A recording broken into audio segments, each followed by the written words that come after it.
Rebonjour les amis, vous êtes avec les Gilets jaunes constituants Pays de l'Urepoix, on est à la République. Alors c'est toujours un petit peu tendu, enfin dès qu'il y a les bleus qui arrivent. Alors ce qui est intéressant, c'est que juste à côté, en fait on a logé une équipe de TF1. Donc il y a le service de sécurité de TF1 et puis il y a les propagandistes de TF1. Alors il y a le caméraman, donc ça on s'en fout. Mais ce qui est intéressant, voilà. Alors on va pas prendre sa tête parce que voilà, il faut protéger. C'est un journaliste de TF1. Donc on va juste prendre son corps et sa belle chemise. Bonjour citoyen. Voilà, bonjour citoyen. Voilà. Alors on a juste une petite question parce que nous on n'est pas des sachants, on n'est pas dans l'organe de propagande. On voulait savoir quelle est la différence entre un propagandiste et un journaliste. Parce qu'un journaliste, lui, il suit la charte de Munich. Et un propagandiste, lui, il finit comme à Nuremberg, pendu. Tu vois, avec du cap de vélo. Ouais, pendu. Non, je t'explique la différence. Ouais, calme-toi. Je t'explique la différence entre un journaliste et un propagandiste. Donc voilà, c'est à titre informatif. Et je prends pas ta tête, d'accord? Je t'explique juste que le destin d'un propagandiste, c'est finir comme à Nuremberg, pendu. Ouais, joue le chaud, prends ma tête. Crétin, va. De toute façon, on vous retrouvera, les gars. On vous retrouvera. Vous finirez devant des tribunaux populaires jugés par des pères et des mères de famille. Voilà, comme Julius Steichner, 16 octobre 1946, pendu à Nuremberg pour collaboration avec les crimes nazis. Voilà. Ouais, tu peux rigoler, joue ton bonhomme, toi. Voilà, t'as tes 2 gardes du corps, sous-payés, voilà, forcément. On va pas les lâcher, en fait. Parce que ces mecs-là, avec leur sourire, c'est les mecs de BFM, ça. Ouais, TF1. Donc, toi, ce gars-là, il nous prend de haut, etc. Bon, moi, je veux bien. Mais le problème, c'est que c'est des rouages de la propagande oligarchique. Ils sont financés, c'est des médias oligarchiques, ils sont financés, le capital appartient à nos ennemis, c'est-à-dire les oligarques. L'oligarchie bancaire et financière. L'intérêt, c'est que le but ultime, c'est que ces médias appartiennent à leurs salariés, donc aux cadreurs qui nous cadrent, aux gars de la sécurité et aux journalistes. Et que ces médias n'appartiennent plus à des oligarques ou des fonds de pension, Vanguard ou ce que tu veux. Voilà. Donc, lui, pour l'instant, il sert la soupe aux ennemis du peuple. Voilà. Il fait son narratif, il essaye de filmer en gros plan des trucs qui brûlent et nous faire passer pour ce qu'on n'est pas. N'oubliez pas le triangle de Cartman. Victime, bourreau et le sauveur. Ouais, ça te dérange, désolé. Désolé, bonhomme. Si ça te gêne tant que ça, j'ai une grande gueule, moi. J'ai une gueule de femme. Mort à la dette, à pas à l'usure. Vous êtes des chiens de l'oligarchie. Vous finirez devant les tribunaux populaires. Honte à vous.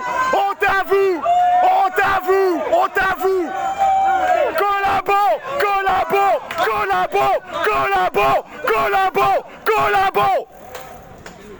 Vous finirez jugés par des pères et des mères de famille. Vous finirez pendu. Vous échapperez pas, les gars, c'est trop tard.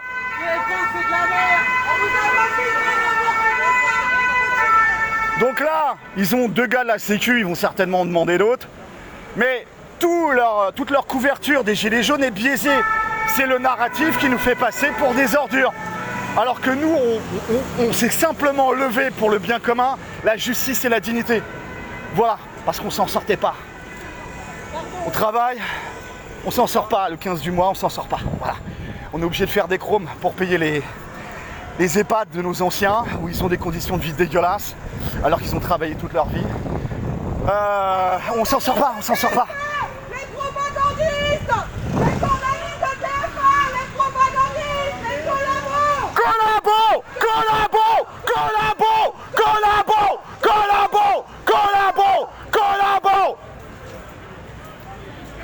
Il faut les dénoncer, ces mecs-là, parce que ça, c'est les rouages de la propagande oligarchique. Voilà, c'est les mecs qui nous font passer, qui ont fait passer les Gilets jaunes pour des saloperies. C'est ces mecs-là. Allez, fait marrer, vous finirez au bout d'une corde.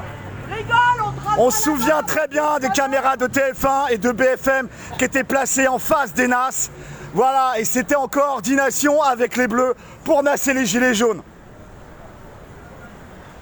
Voilà, on les lâche pas. On est sur le domaine public, voilà. Bon, alors eux, c'est des pauvres types, hein. C'est des mecs qui font des rushs dans la rue, donc t'imagines bien que c'est pas les têtes pensantes. Derrière les rushs, ils vont être lus, ils vont être montés, ils vont être coupés. Alors, lui, il me filme, donc je le filme. Tu me filmes, je te filme, voilà, on est bien. Bah, ouais, tu me filmes, je te filme, c'est tout. Donc eux, c'est juste les petites mains qui sont sur le terrain. Eux, ils font des rushs. Après, au comité de rédaction, ça va être coupé, ça va être etc. Bon, voilà. Mais ces petites mains, elles ont, comme les nazis, comme les mecs de la propagande allemande, ils ont leur part de responsabilité et ils paieront. Voilà. Peut-être que je t'apprends un truc citoyen. Julius Teichner, il a été pendu le 16 octobre 1946 à Nuremberg pour ses crimes de collaboration avec les nazis. Voilà. Non, je t'explique juste ça.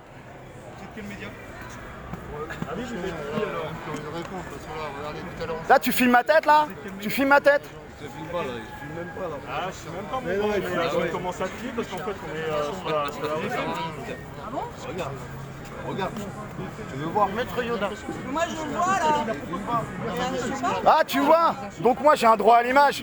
Pourquoi moi, je respecterais son droit à l'image? Regarde, il filme même pas. Qu'est-ce que j'en sais, moi? Est-ce que je lui fais confiance à ce mec-là? Est-ce que je fais confiance à Pfizer? Est-ce que je fais confiance à Macron? Est-ce que je fais confiance à un mec de TF1? Bah non. Donc voilà, je le filme bien. Voilà, tu m'as filmé, je te filme. Voilà. Toi, tu le filmes, je te filme. Voilà, c'est tout.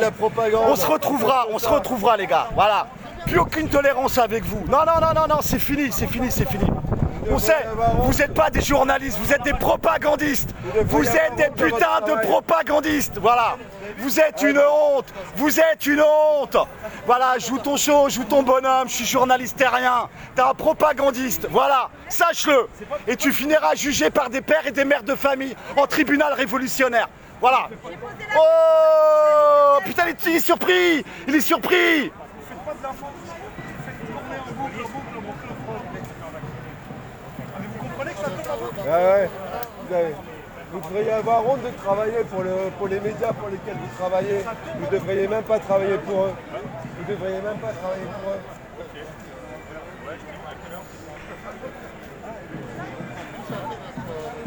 Il y a 2 jours, Basque.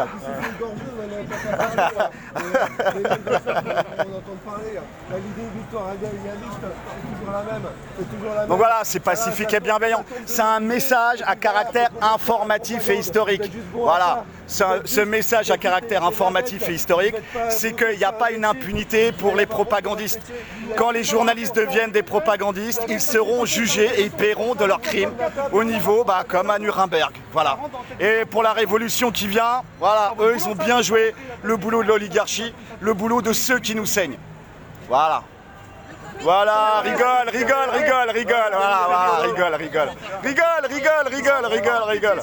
Arrête de faire ton métier de pute. Voilà, Voilà, c'est tout. Sois un bonhomme, voilà. C'est un bullshit job, arrête. T'auras que des problèmes avec le journalisme. Voilà, je te le dis. Trouve-toi un vrai métier.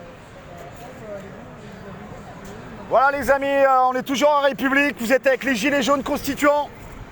Pays de beau, c'est pays de l'Uruguay. Là-bas, la meuf, là-bas. Viens, moi, on était avec des sacs à merde de propagandistes. On va en voir une autre là-bas. La voir. Oui, donc voilà, l'affaire, c'est que ça, c'est pas du gros journaliste ou du gros éditorialiste. C'est pas du gros propagandiste. Mais voilà, les coups de pression qu'ils reçoivent, c'est jamais agréable. Et on n'a rien contre l'humain en tant que tel, hein, c'est clair.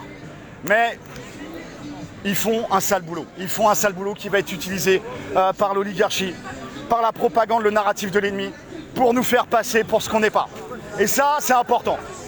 Donc, l'affaire, c'est que dès qu'on voit ces types de propagandistes, on les identifie, on les colle au basque et on les pourrit, mais gentiment, de façon pacifique et bienveillante. Voilà les amis, on est toujours à République, force et honneur. Mais non, ils sont là-bas, Il y a là-bas, il y a une meuf là-bas. Donc, on est toujours à République et puis, on va attendre que ça reparte en sauvage. La journée va être longue. Force et honneur, on lâche rien. Je suis seule. Laquelle? Ça le va, il va tomber.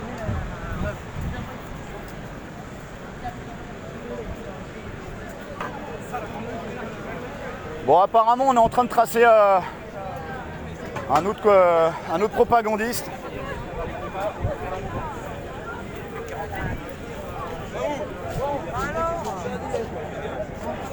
C'est quoi ça?